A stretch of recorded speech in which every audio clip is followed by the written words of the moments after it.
There are people who have the will, people who put in the work, who show genuine ability, who by every reasonable measure should be moving forward, and they are not.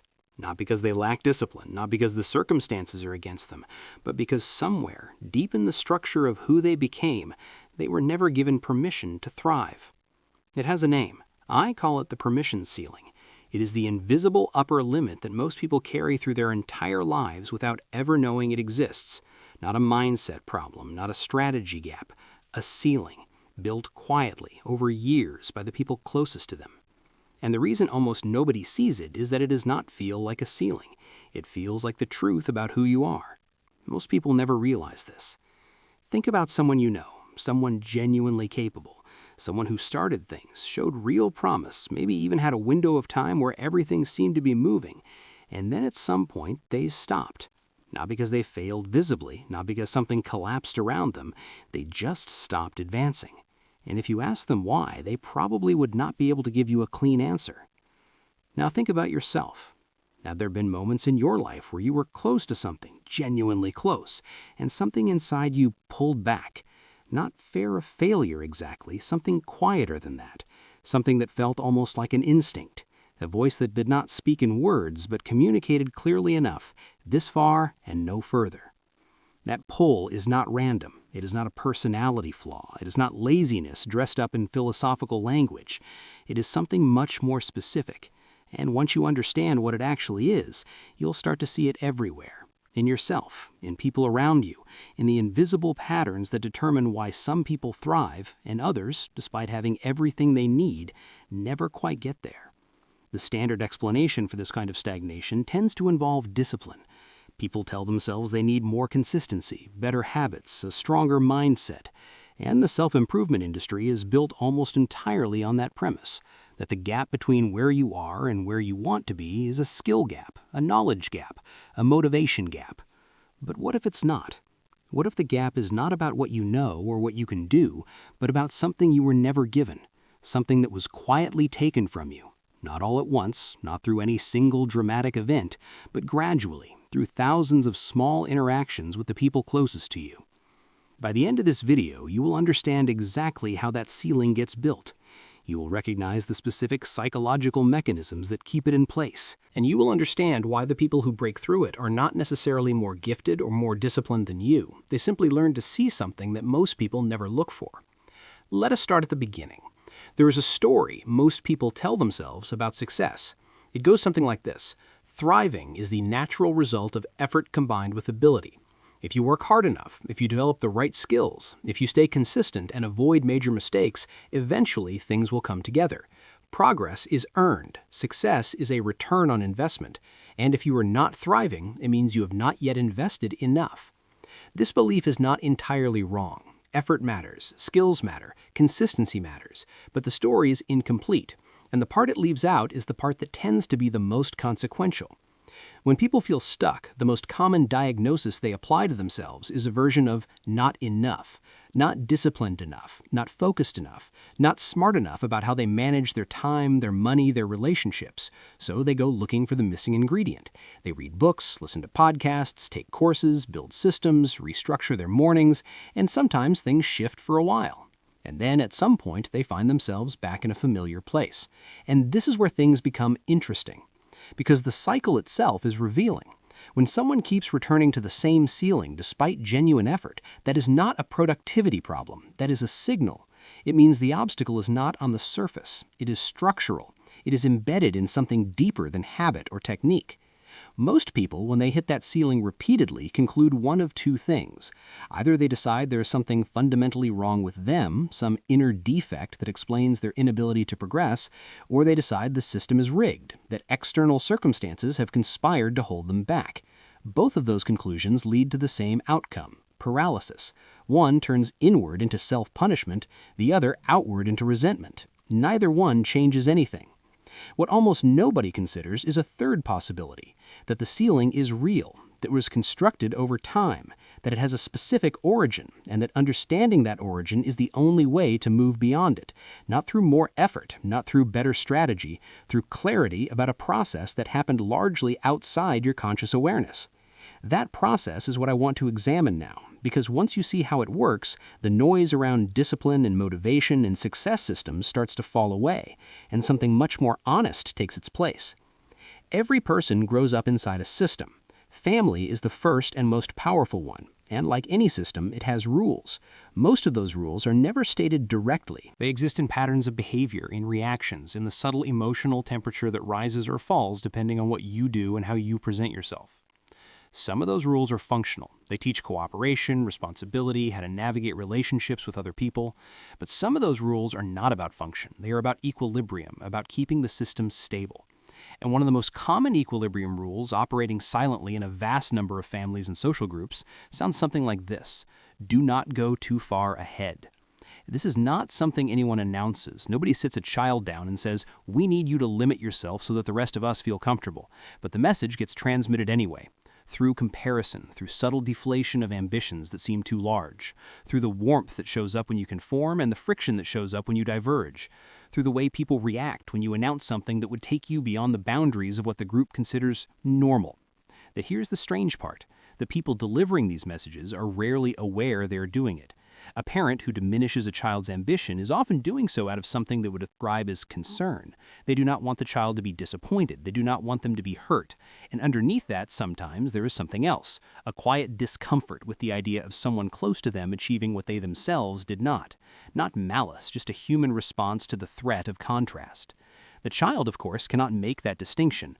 What the child registers is that certain aspirations produce warmth and certain aspirations produce distance, that moving in some directions feels safe and moving in others creates a tension that is hard to explain but impossible to ignore.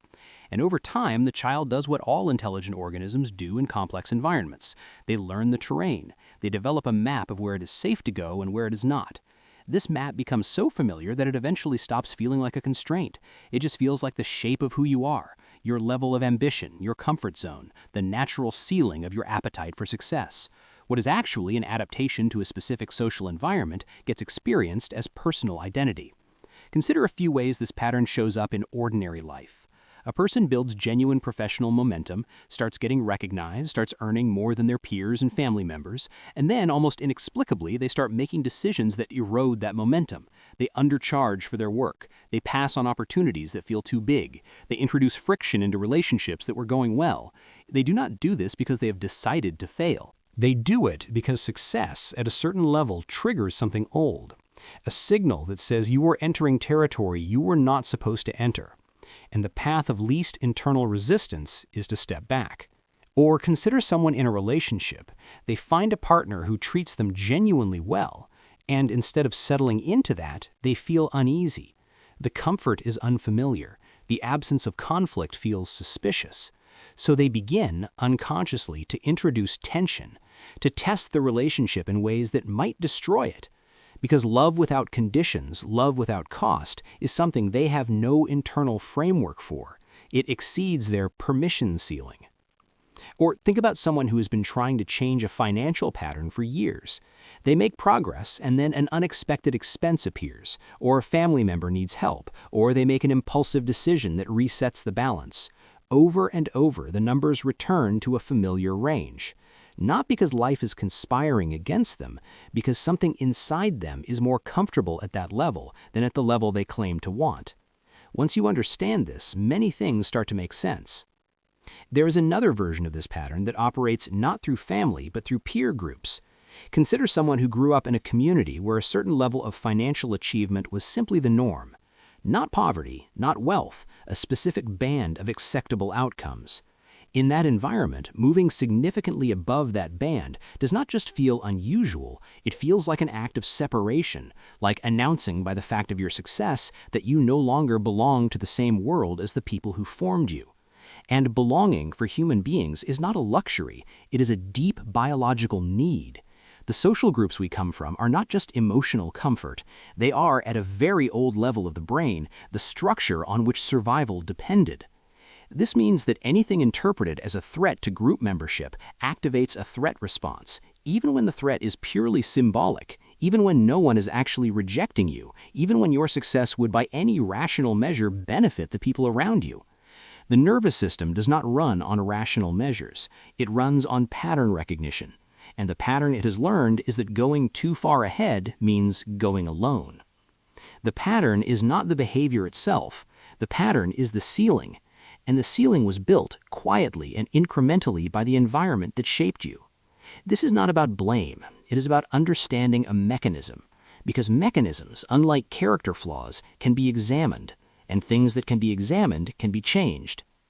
To understand how the permission ceiling is maintained once it is built, you need to look at two specific psychological mechanisms. These two mechanisms work together, and they are the reason the ceiling feels so solid from the inside. The first is fear, the second is guilt, and what makes them particularly powerful is not their intensity, it is their direction. Most people think about fear as something that points toward danger. You feel afraid of something that might hurt you. But the kind of fear we are talking about here does not point toward any real threat. It points toward possibility. It activates not when something bad is approaching, but when something good is within reach. When you are close to the edge of your permission ceiling, the fear that shows up is not warning you about risk. It is warning you about change. And the part of your mind that built the ceiling in the first place cannot tell the difference between the two. This is why ambitious people so often describe a feeling of anxiety when things are going well. Not when things are falling apart, but when they are coming together. The anxiety is not irrational, it is precise. It is the system doing exactly what it was designed to do, which is to keep you within the range it knows. Fear in this context is not a messenger, it is a guard. This is a part that most people get completely wrong. They treat that anxiety as information about the future. They interpret it as evidence that they are moving too fast, taking too much on, reaching for something they are not ready for. And so they slow down, they add conditions, they decide they need a little more preparation before they take the next step. What they are actually doing is obeying the ceiling. They have mistaken a historical emotional response for a reliable prediction about what is ahead. Fear distorts the future. It makes the territory beyond your current experience look more dangerous than it is, because your only reference point is what you already know. You project the past onto what is coming, and since the past contained the construction of the ceiling, the future looks like it contains the same walls. Guilt works in the opposite direction. While fear points forward and distorts what you see there, guilt points backward and distorts what happened. And the specific distortion guilt produces is the most insidious part of this whole system. Guilt convinces you that you are responsible for the emotional states of the people around you. Not in a logical way, not through any explicit agreement, but at a deep, automatic level. Guilt translates other people's discomfort into your obligation. When someone you love is uncomfortable with your growth, guilt does not say this person is struggling with their own limitations. Guilt says you have done something wrong. You have gone too far. You have left someone behind. You have broken something, and the only way to repair it is to come back. Think about the actual mechanics of this. Someone in your life raised an eyebrow when you talked about your ambitions, or they made a comment, barely significant on its own, about how you were getting ahead of yourself, or they simply withdrew warmth during a period when you were thriving. None of those events required a conscious decision on their part. None of them were necessarily delivered with intent, but your nervous system registered them, and the guilt mechanism wired them into a pattern. Thriving equals causing pain to people I love.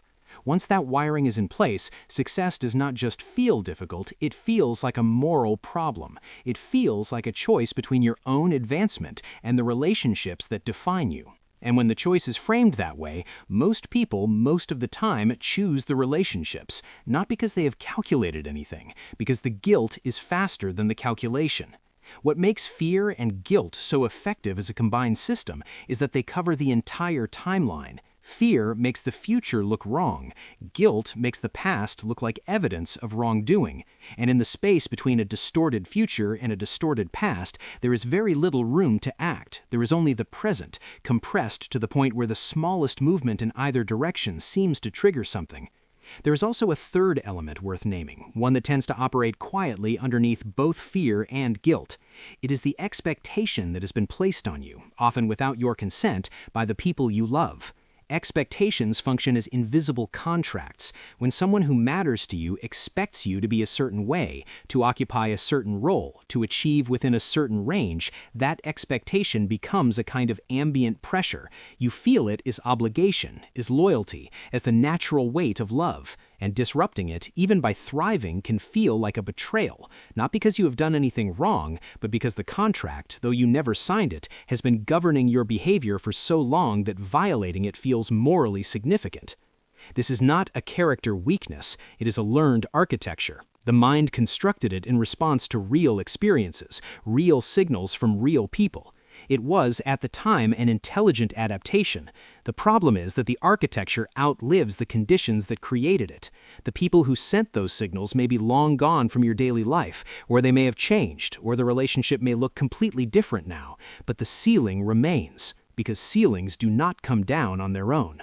They require a specific kind of attention, not effort applied harder in the same direction, but a turn toward the structure itself. There is something that tends to happen when a person begins to move past their permission ceiling, something that almost nobody prepares for. The resistance does not come from strangers. It does not come from the market or the competition or from any abstract external force. It comes from the closest circle, from the people who, if you described the situation, you would say are the ones who love you most. This is one of the most disorienting experiences a person can have on the path to change, because the opposition does not announce itself as opposition. It arrives disguised as concern, as practical advice, as love with conditions attached. It sounds like, I just want to make sure you are being realistic. It sounds like, you have changed, and I am not sure I recognize you anymore. It sounds like silence when you share good news, or a subtle change in energy that you register without being able to name. Pay close attention to what happens next. What is happening in those moments is a system trying to restore its equilibrium. You changing disrupts a dynamic that has been stable for years, sometimes for decades. And even when the people around you are not consciously resisting your growth, their behavior changes in response to it, because your growth implies something about their own position. If you move, the whole picture shifts. And human beings, on a very fundamental level, are built to resist unwanted shifts in their social landscape. This is not cynical, it is behavioral. The same mechanism that makes communities cohesive also makes them resistant to deviation. The norms that bind people together are maintained in part by the discomfort that arises when someone violates them. And in a system where the implicit norm is that everyone operates within a similar range of ambition and achievement, the person who steps outside that range is, in a social sense, creating a problem, even if no one would ever say it that way. What separates people who break through their ceiling from people who do not is not usually talent. It is the ability to hold their own perception against the collective pressure of the group, to sit with the discomfort of being seen differently, to tolerate the friction that comes with changing while others stay the same. This is not easy. It requires a very specific kind of internal stability, the kind that does not come from being indifferent to what other people think, but from being clear enough about your own direction that the noise doesn't determine your movement. The people who manage this transition well tend to share a recognizable quality. They do not fight with the system. They do not make the people around them wrong. They understand, usually through hard experience, that the resistance is not personal. It is structural. The group is not trying to harm them. The group is trying to preserve itself. And once you understand that, it becomes possible to move without resentment, without the need to win an argument that was never really about you. There's also something worth noting about the people on the other side of that threshold. The people who are already operating at a level beyond your current ceiling. One of the consistent observations about personal transformation is that proximity to these people accelerates change in a way that information alone never does. Not because they give you secrets or techniques, but because they normalize a range that your current system treats as dangerous. Spending time around people for whom your aspirations are ordinary is one of the quietest and most effective ways to begin lifting a ceiling. Because ceilings are not just internal, they are calibrated constantly against what we see as possible in the people around us. Consider what changes when the reference group changes. When the people in your immediate environment routinely operate at a level that exceeds your current permission ceiling, that level stops feeling exceptional. It stops triggering the threat response. The nervous system, which is always measuring the gap between where you are and where the people around you are, begins to recalibrate.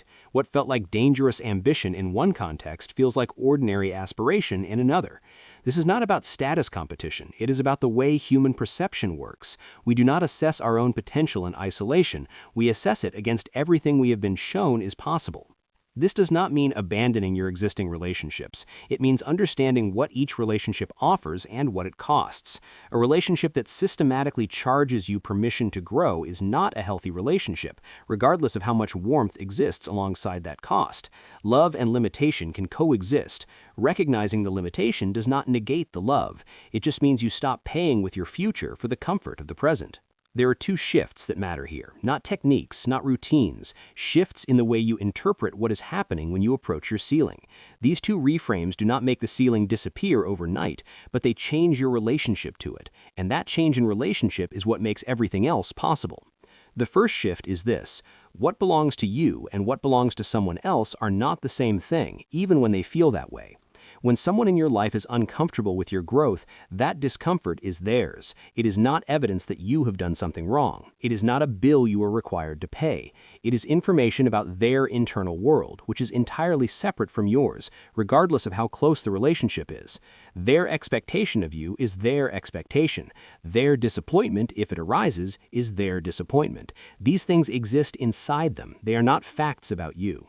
This sounds straightforward when stated directly, but in practice it requires a kind of clarity that runs against most of what we learn about relationships. We're taught very early that love means being responsible for how others feel, that if someone we care about is in pain, especially pain that seems connected to something we did, the right response is to absorb that pain, to adjust our behavior until the pain goes away. The problem with that model is not that it is unloving, the problem is that it is inaccurate. You cannot actually manage another person's emotional experience. You can modify your behavior endlessly, and their internal state will continue to be determined by their own architecture, not by your adjustments. What you can do is stay inside your own lane with enough consistency that the boundary between your experience and theirs becomes clear. Not as a rejection of connection, as a condition for honest connection. Because a relationship built on one person continuously contracting to manage another person's comfort is not intimacy, it is a transaction, and it is one where you are always the one paying. Most people never realize this. The second shift concerns the difference between wanting something and deciding something. These two states feel similar from the inside, but they produce completely different outcomes. Wanting is passive. It is a state of orientation towards something without any commitment to the actions required to reach it. Wanting is also fragile. It rises and falls with emotion, with external circumstances, with the mood of the people around you. A want that exists on Monday can disappear by Thursday without anything significant having changed. This is not a character flaw. Wanting is simply not built to survive sustained resistance. Deciding is different. A genuine decision is not an intention. It is a reclassification.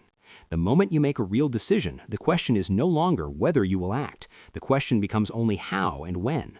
Decisions do not require favorable conditions. They do not depend on motivation arriving at the right moment. They create a frame through which subsequent choices are filtered. When you are decided, the friction of change does not feel like a reason to reconsider. It feels like a predictable part of the process. Most people approach change from the position of wanting. They accumulate insight, they feel inspired, they intend to act differently. And then the first real obstacle appears, the first moment where acting differently costs them socially or emotionally, and the wanting dissolves. Not because they are weak, because wanting was never load-bearing to begin with.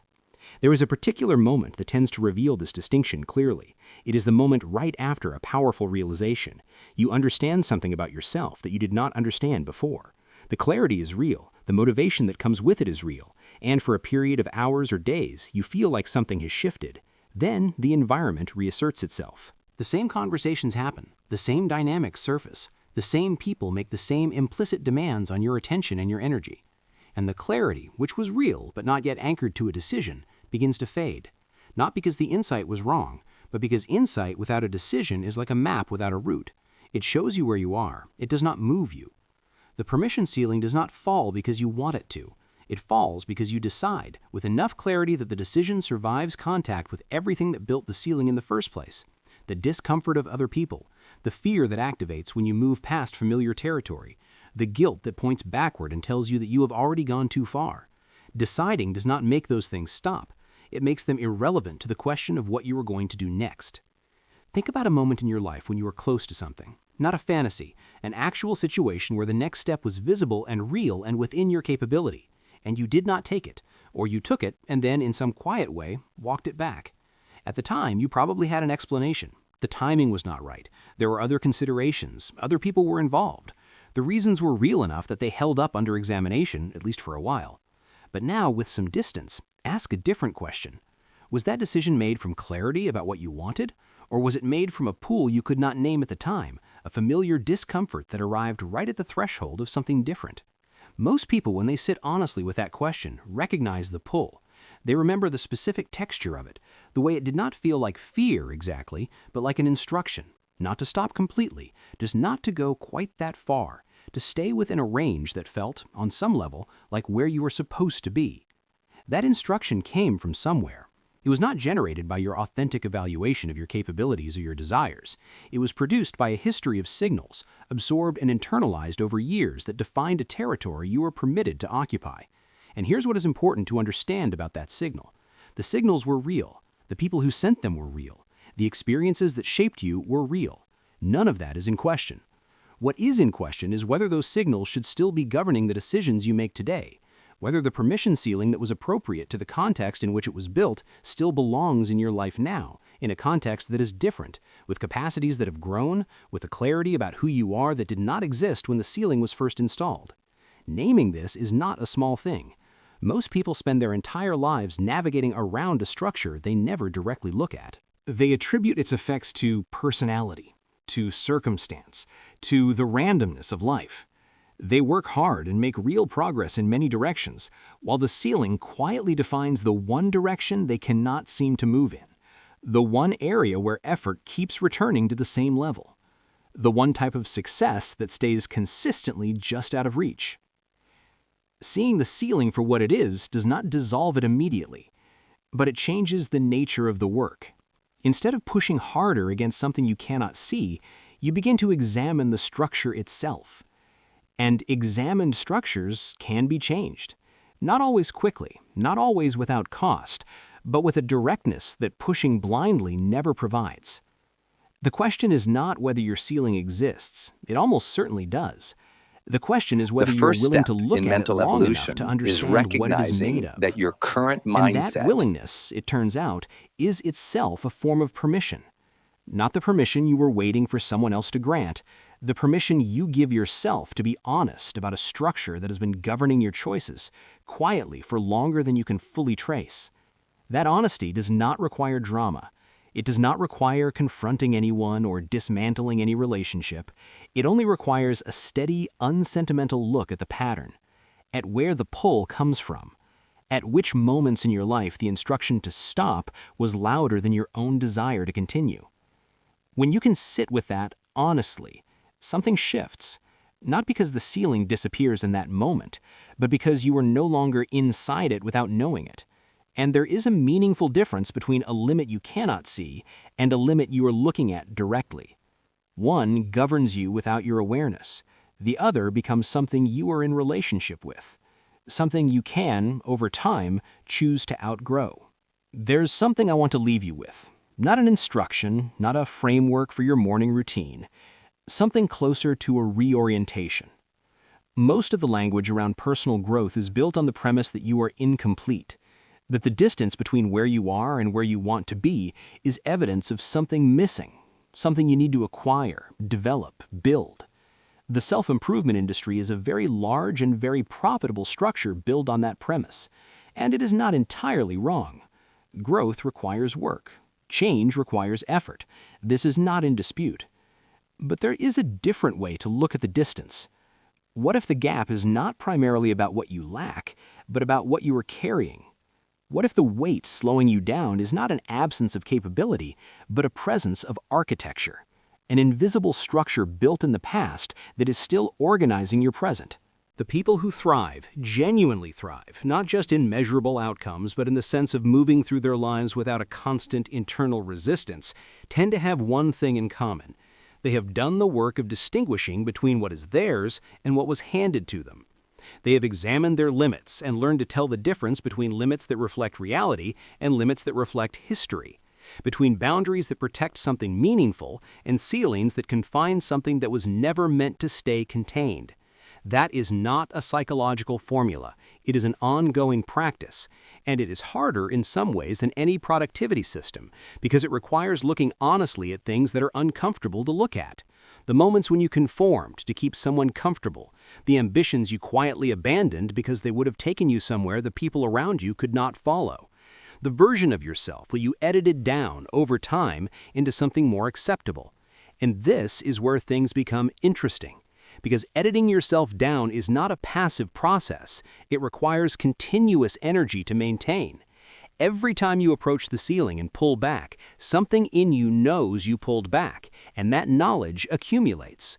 It becomes a kind of internal debt, a growing distance between what you are actually capable of and what you allow yourself to express. And that distance has a weight to it. It is part of what makes people feel, even when their external circumstances are reasonable, that something is fundamentally off, that they are living a slightly reduced version of a life that could be larger. The ceiling was never the roof. That is the thing worth sitting with. The structure that feels like the top of what is available to you is not the actual boundary of what is possible. It is a construction, built at a particular moment in time, by a particular set of relationships in response to a particular set of conditions. Those conditions are not permanent, and the construction, however solid it feels, is not you. You were never given permission to thrive, not by the people around you, not by the systems that shaped you, not by the culture that defines success in terms that may have had very little to do with your actual nature. But here's the thing about permission. It was never really theirs to give. The permission you were waiting for, the one that would have made it feel safe to go further, to want more, to build something that exceeds the familiar range, was always an internal matter. It always belonged to you. It was just stored somewhere you could not easily reach, behind the fear and the guilt and the invisible architecture of a history that mistook containment for care. This is not an indictment of the people who built the ceiling. Most of them were operating inside their own ceilings. Passing on a limitation is not the same as causing harm with intent. It is in most cases the unconscious transmission of a boundary that was once placed on them by people who were themselves operating within the constraints of what they had been shown was possible. The ceiling moves through generations not as cruelty but as inheritance. And like all inherited things, you have the right to examine it, to keep what serves you, and to let the rest go. The ceiling was built from the outside, but it can only come down from the inside. And the first step toward bringing it down is not a strategy or a discipline or a new routine. It is simply this: looking directly at the structure and recognizing that you built the floor of something you have not yet started to construct. There is something worth naming before we close. Most people who recognize this pattern do two things. They identify the will, they identify the ability, and they assume that those two things combined with enough effort should be sufficient. What almost nobody accounts for is the third element, the one that sits between capability and result, the one that determines whether everything you have built actually moves. Your results are the size of your permission, not your effort, not your talent, your permission. If you want to understand exactly what that means, and more importantly, what to do about it, that is what comes next. That construction begins the moment you stop waiting for permission and start recognizing that the authority was always yours.